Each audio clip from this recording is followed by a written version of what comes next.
Hello, everybody. My name is Karen Eisenhauer. I'm so excited to be here with you all today. I'm a researcher with DScout, and over the last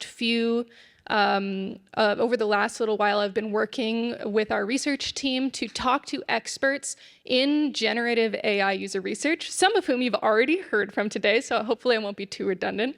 But I wanted to share with you a framework that we've been thinking about, not about GenAI, but about the user research role itself in this era of new technology.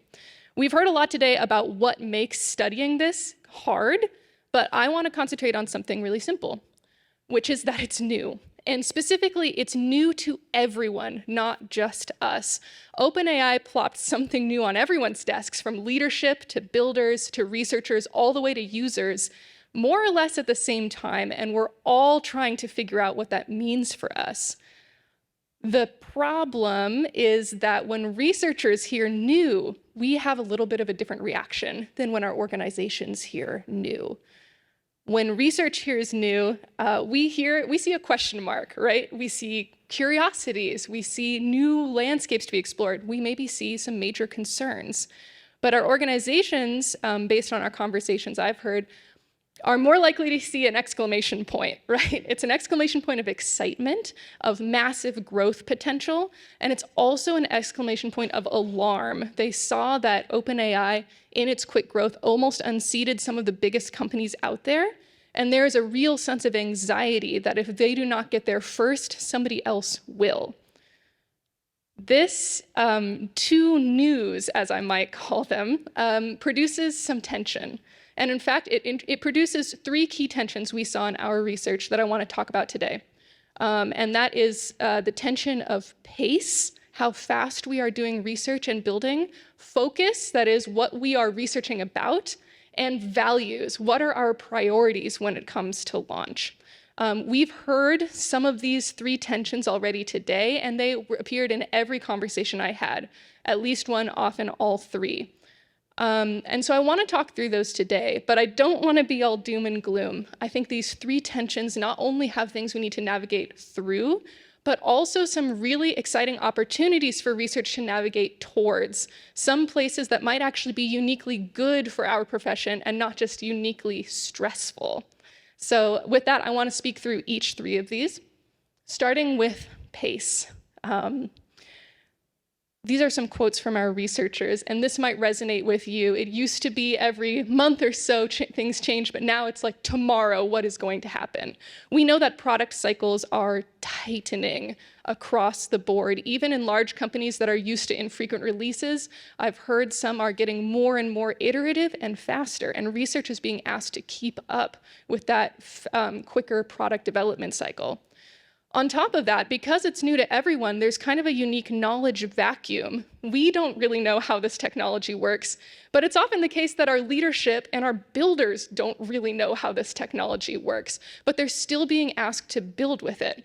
So, in some organizations I spoke to, research is being turned to not only for what our users think about this tech, but what the tech even does, what it is capable of, which has some researchers being like, me? Are you asking me that question? So we have more to answer for than ever and littler time than ever. I don't probably need to tell you all why that is a stressful situation to be in.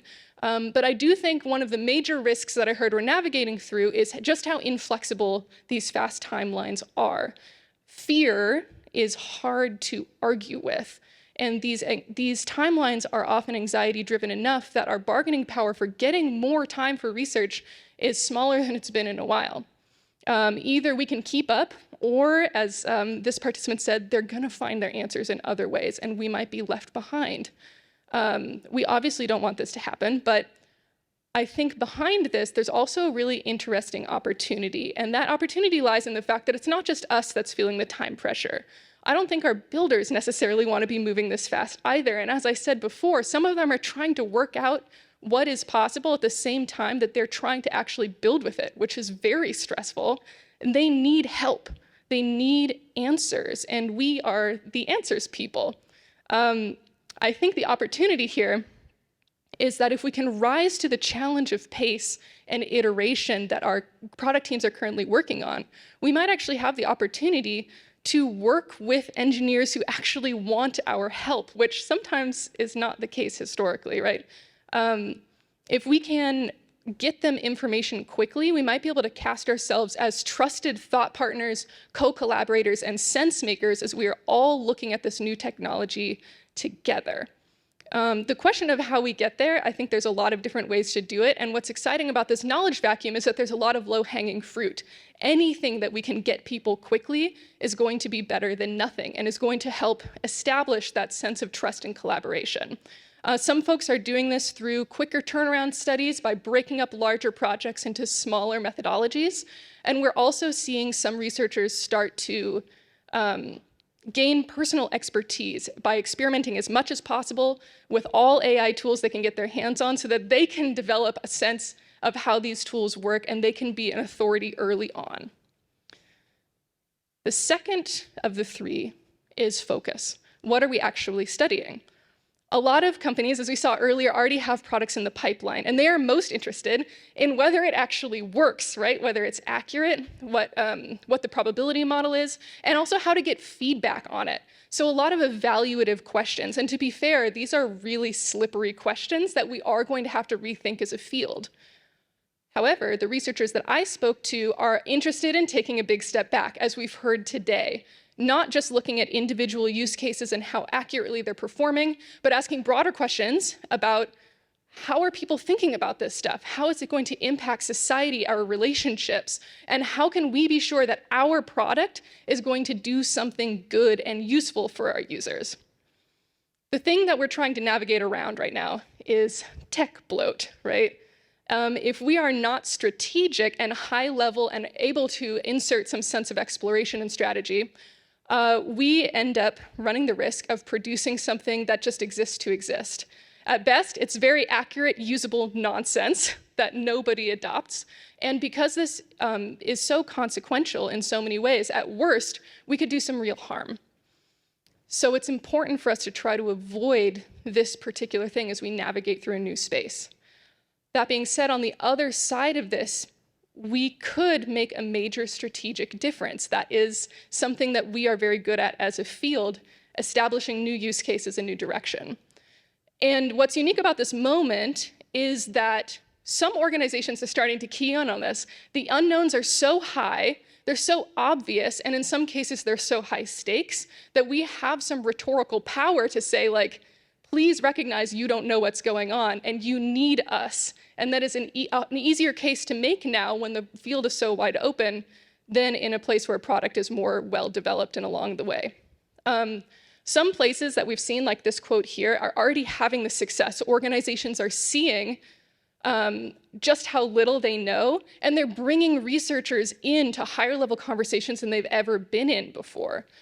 Which is a really exciting opportunity. The question on how to get there if your organization is not already on board, so to speak, is an interesting one. Some people are just brute forcing their way in, pushing their way into strategic conversations. Others are repackaging old exploratory research for GenAI space or running quick hit exploration to try and pique interest in these bigger questions and move people's focus away from the granular. I'm interested in hearing other strategies too after this talk because I know this is a bit of a hairy question. But I want to spend some time on the biggest and tensest tension, and that's values. User research and researchers have always had empathy and by extension ethics at the core of our practice. But we are living in an elevated acute moment. We are no longer just generating empathy for the user.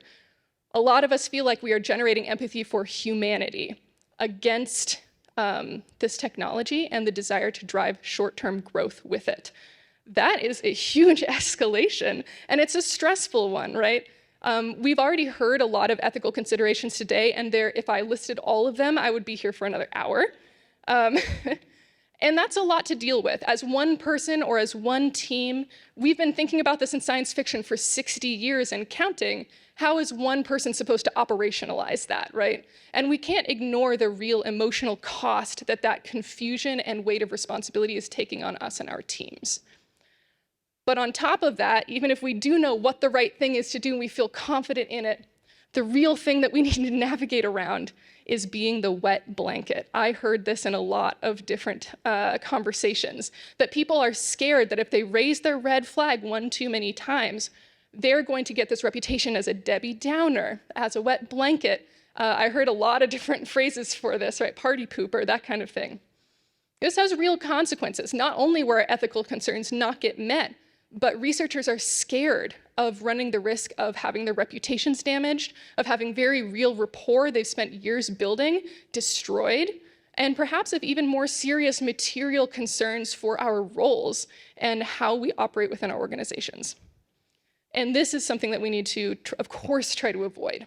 It's a scary place to be, but I do think that there's some opportunity behind this tension, although it takes a little bit more courage and creativity to imagine. I think that some folks are starting to move towards a model where research is not only a thought leader for making usable products, but for making ethical ones as well. While we not have training as ethicists, we do have training in how to create and socialize guidelines and models, right? We've done it with usability guidelines, we've done it with accessibility guidelines, we've done it with democratization, and we can do it again now. And I would say not only is it an opportunity for us, but it also is our responsibility, as this participant said, to create ethical but excellent user experiences, not to talk back to my research participants, but I might say excellent through being ethical, right? User experiences. Those two things can no longer be separated. They must be one and the same, and they must be our responsibility. While I did say that some people are making some progress on this topic in a way that I don't have time to go into now, but would love to discuss in the Q&A or at lunchtime, I think what's important is that this question doesn't have a lot of answers yet. People are stuck in this tension and they're overwhelmed. And that's why I'm really excited to bring these three things, and particularly this last hairy problem, to you all, our research leaders, so that we can start thinking about not only what we need to navigate around, the dangers we need to avoid, but how we can put our flag in the ground, a North Star to navigate towards. All right, thank you so much. Really appreciate it.